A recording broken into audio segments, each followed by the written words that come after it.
نحمده ونصلي على رسوله الكريم اما بعد فاعوذ بالله من الشیطان الرجیم بسم اللہ الرحمن الرحیم سورۃ البقرہ آیت نمبر 158 سے لفظی ترجمہ۔ انا بے شک، الصفا صفا، والمروہ اور مروہ، صفا اور مروہ یہ دو پہاڑیوں کے نام ہیں، تو آپ اسی طرح ان کے نام لکھ لیں۔ من شعائر اللہ، روٹ ورڈ ہے شین عین را، اور یہ شعائر شعیرہ کی جمع ہے، اور شعیرہ کہتے ہیں کسی کی یاد دلانے والی چیز کو شعیرہ کہتے ہیں، جیسے علامت یا نشانی۔ تو من سے شعائری نشانیوں میں، اللہ کی نشانیوں میں سے، فمن فا تو من جو کوئی، حج حج کرے، البیتا گھر کا یعنی بیت اللہ کا، اوی تمرا اوی یا تمرا، اس کا روٹ ورڈ ہے عین میم را، یعنی اس کا معنی ہوتا ہے آباد کرنے کو کہتے ہیں، تو عمرہ کرے۔ فلا فا تو لا نہیں، جناح کوئی گناہ، اور جناح پرندے کے پر کو بھی کہتے ہیں، لیکن یہاں پر اس کا ترجمہ لکھیں گے کوئی گناہ، علیہ علی پر، ہی اس پر، این یطوف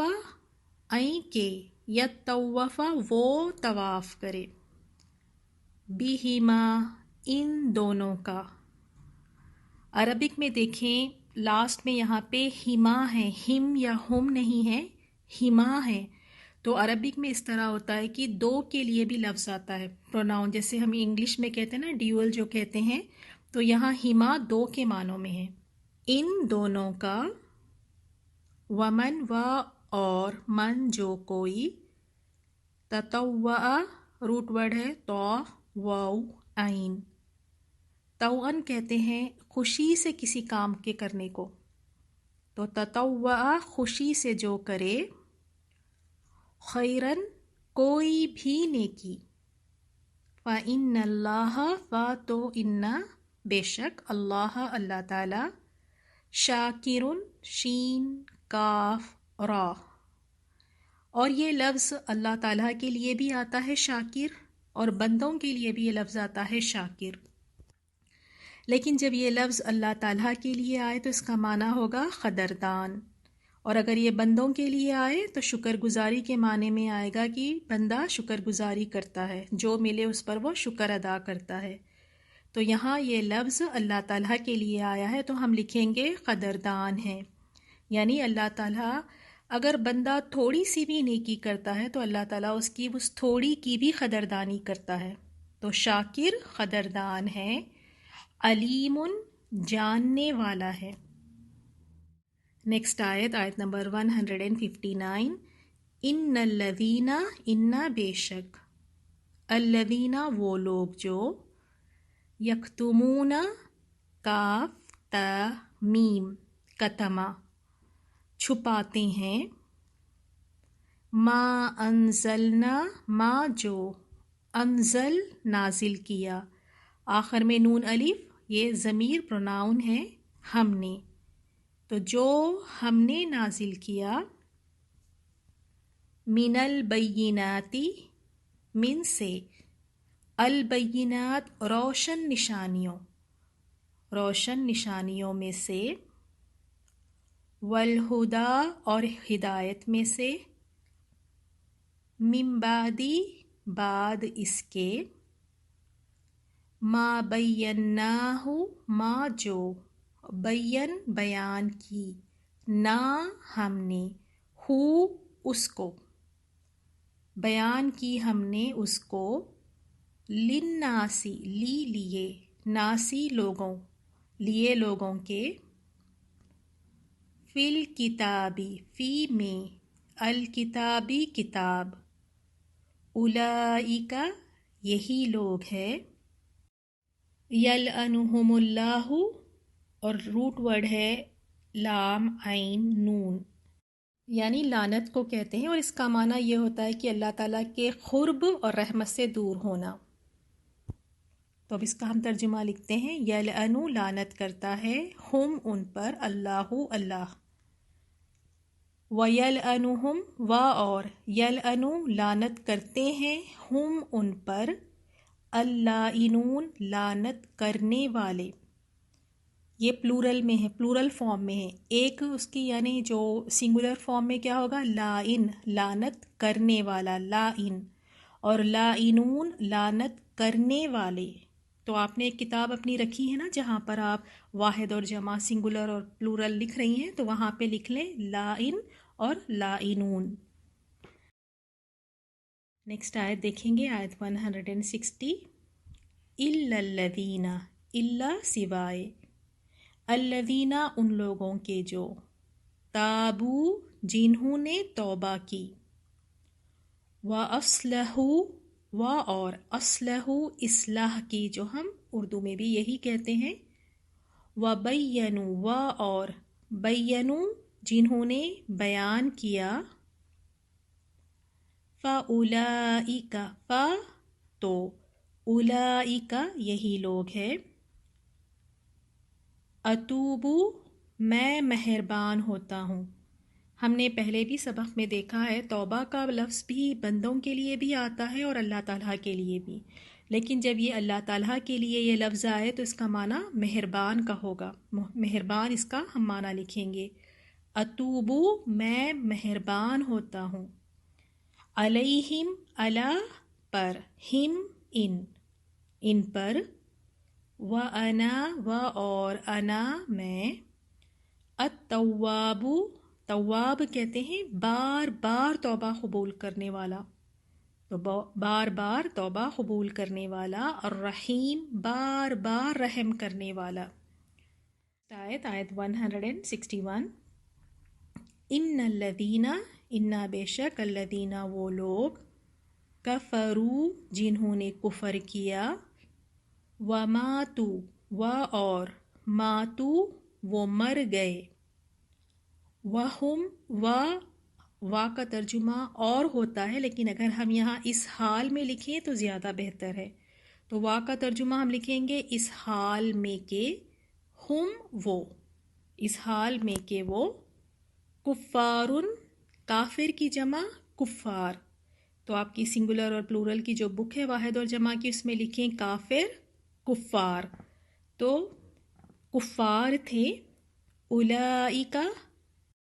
یہی وہ لوگ ہیں،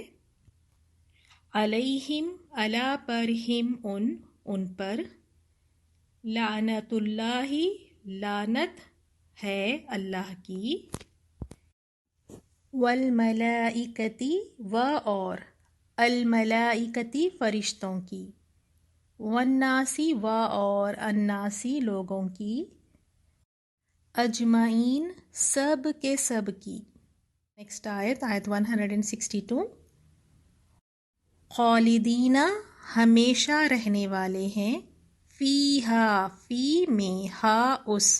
اس میں، لا یخفف لا نہیں، یخفف ہلکا کیا جائے گا،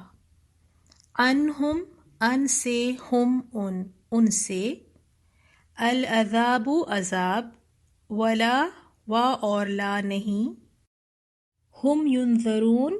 وہ مہلت دیے جائیں گے۔ تو اپنی آپ جو بک ہے سنگولر پلورل کی جہاں واحد جمع لکھتی ہیں تو اس میں لکھ لیں آپ شعیرہ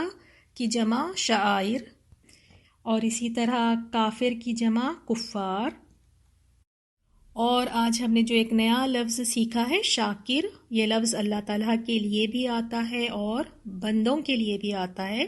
شاکر لفظ جب اللہ تعالیٰ کے لیے آئے تو اس کا معنی ہوگا قدردان، اور اگر یہ بندوں کے لیے آئے تو شکر گزاری کے معنی میں ہوگا۔ اور پچھلے سبقوں میں ہم نے یہ بھی سیکھا تھا توبہ کا لفظ بھی اللہ تعالیٰ کے لیے بھی آتا ہے اور بندوں کے لیے، اور جب یہ لفظ اللہ تعالیٰ کے لیے آئے تو اس کا معنی کیا ہوگا، مہربان، اور اگر بندوں کے لیے آئے تو یعنی توبہ کا ہی معنی بنے گا ان کے لیے۔ تفسیر آیت 158۔ صفا اور مروہ اللہ تعالیٰ کی نشانیوں میں سے ہیں، اس لیے بیت اللہ کا حج و عمرہ کرنے والوں پر ان کا طواف کر لینے میں کوئی گناہ نہیں۔ اپنی خوشی سے بھلائی کرنے والوں کا اللہ تعالیٰ قدردان ہے اور انہیں خوب جاننے والا ہے۔ فَإِنَّ اللَّهَ شَاكِرٌ عَلِيمٌ۔ تو اس آیت کا پس منظر یہ ہے کہ زمانے جاہلیت میں مشرکوں نے صفا پہاڑی پر ایک بت رکھا ہوا تھا اور اسی طرح مروہ پہاڑی پر ایک بت رکھا ہوا تھا، جنہیں وہ سعی کے دوران اس کو چومتے، اسے بوسہ دیتے، اسے چھوتے۔ جب لوگ مسلمان ہوئے تو ان کے ذہنوں میں یہ بات آئی کہ صفا مروہ کے درمیان تو شاید سعی کرنا گناہ ہے، کیونکہ اسلام سے پہلے تو 2 بتوں کی وجہ سے وہ سعی کیا کرتے تھے یہاں پر۔ تب اللہ تعالیٰ نے اس آیت میں ان کے اس وہم کو دور فرمایا۔ اب یہ سعی ضروری ہے، جس کا آغاز صفا سے اور پھر خاتمہ مروہ پر ہوتا ہے۔ نیکسٹ آیت 159 میں اللہ تعالیٰ فرماتے ہیں، ان الذین، بے شک وہ لوگ جو یکتمون چھپاتے ہیں، ما انزلنا، جو ہم نے نازل کیا، من البینات، نشانیوں میں سے، والہدی، اور ہدایت میں سے۔ تو ایسوں کے بارے میں اللہ تعالیٰ فرماتے ہیں کہ جو چھپاتے ہیں، جو لوگ ہماری اتاری ہوئی دلیلوں اور ہدایت کو چھپاتے ہیں، باوجود یہ کہ ہم اسے اپنی کتاب میں لوگوں کے لیے بیان کر چکے ہیں، تو پھر ایسے لوگوں کے لیے کیا ہے؟ اولئک یلعنہم اللہ ویلعنہم اللاعنون، ان لوگوں پر اللہ تعالیٰ کی اور تمام لعنت کرنے والوں کی لعنت ہے، کیونکہ اللہ تعالیٰ نے جو باتیں اپنی کتاب میں نازل فرمائی ہیں، انہیں چھپانا بہت بڑا جرم ہے۔ اسی لیے اللہ تعالیٰ کے علاوہ دیگر لعنت کرنے والے بھی لعنت کرتے ہیں ان پر۔ اور حدیث میں بھی ہے، آپ صلی اللہ علیہ وسلم نے فرمایا، جس سے کوئی ایسی بات پوچھی گئی جس کا اس کے پاس علم تھا اور اس نے اسے چھپایا، تو قیامت والے دن آگ کی لگام اس کے منہ میں دی جائے گی۔ نیکسٹ آیت ہم دیکھتے ہیں۔ نیکسٹ آیت میں ہے، مگر وہ لوگ جو توبہ کر لے، الا الذین تابوا، مگر سوائے ان لوگوں کے جنہوں نے توبہ کی، واصلحوا، اور جنہوں نے اصلاح کی، وبینوا، اور جنہوں نے بیان کیا،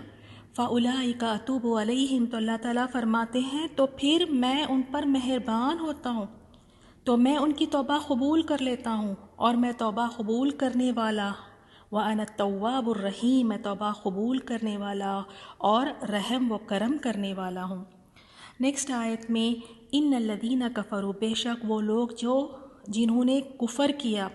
تو ان کے بارے میں ہے کہ اسی حالت میں جب ان کی موت ہو جاتی ہے، یعنی یقیناً جو کفار اپنے کفر میں ہی مر جائیں،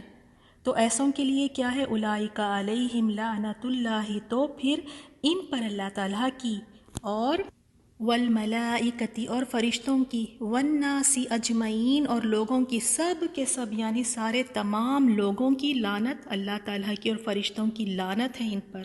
تو اس سے ہمیں یہ معلوم ہوا کہ جن کے بارے میں یقینی علم ہو کہ ان کا خاتمہ کفر پر ہوا ہے، تو پھر ان پر لعنت کرنا جائز ہے۔ اگر آپ 100% شیور ہے کہ ان کا خاتمہ اگر کفر پہ ہوا ہے تب، لیکن ان کے علاوہ کوئی بھی اگر بڑا گناہ گار ہے، یا یعنی کچھ اس طرح کے بڑے گناہ کرتے ہیں، تو ایسے مسلمان پر لعنت کرنا جائز نہیں ہے، کیونکہ ہمیں نہیں پتہ، ہو سکتا ہے کہ مرنے سے پہلے اس نے اللہ تعالیٰ کے سامنے توبہ کر لی ہو، یا ہو سکتا ہے کہ اللہ تعالیٰ اس کے اعمال کی وجہ سے اللہ تعالیٰ اس کی غلطیوں کو اللہ تعالیٰ معاف فرما دے، جس کا علم ہمیں نہیں ہو سکتا۔ تو اسی لیے کسی بھی مسلمان کو جب تک یعنی اگر وہ کبیرہ گناہ بھی کر رہا ہے تو اس پہ ہمیں اس کو لعنت نہیں کرنا چاہیے، الا یہ کہ آپ 100% شور ہے ایسے کافر کہ وہ مرا ہے، اس کی موت ہی کفر پر آئی ہے، تو ان دیٹ کیس لعنت کرنا جائز ہے۔ خالدین فیہا، اور وہ اس میں ہمیشہ رہنے والا ہے، لا یخفف، اور نہیں ہلکا کیا جائے گا، عنہم، ان سے، العذاب، عذاب، اور نہ ہی انہیں ڈھیل دی جائے گی اور مہلت دی جائے گی۔ تو الحمدللہ آج ہم نے دیکھا آیت 158 میں اللہ تعالیٰ کس قدر نیکیوں کی قدر کرتا ہے. اللہ تعالیٰ شاکر ہے، قدر کرنے والا ہے، تو کوئی بھی نیکی کو حقیر نہ سمجھیں. اور دوسری چیز یہ ہے کہ ہم نے دیکھا حق آ جانے کے بعد اگر کوئی بھی بات کا علم ہمارے پاس ہے اور لوگ اس سے پوچھتے ہیں تو اسے چھپانا بہت بڑا جرم ہے، اور قیامت والے دن اس یعنی آگ کی لگام اس کے منہ میں دی جائے گی. اور اسی طرح کسی پر بھی لعنت نہیں بھیجنی چاہیے سوائے ان کے یعنی جن کے بارے میں یقینی علم ہو کہ ان کا خاتمہ کفر پر ہوا ہے. سبحانک اللہم و بحمدک نشہد ان لا الہ الا انت نستغفرک و نتوب الیک. السلام علیکم ورحمۃ اللہ وبرکاتہ.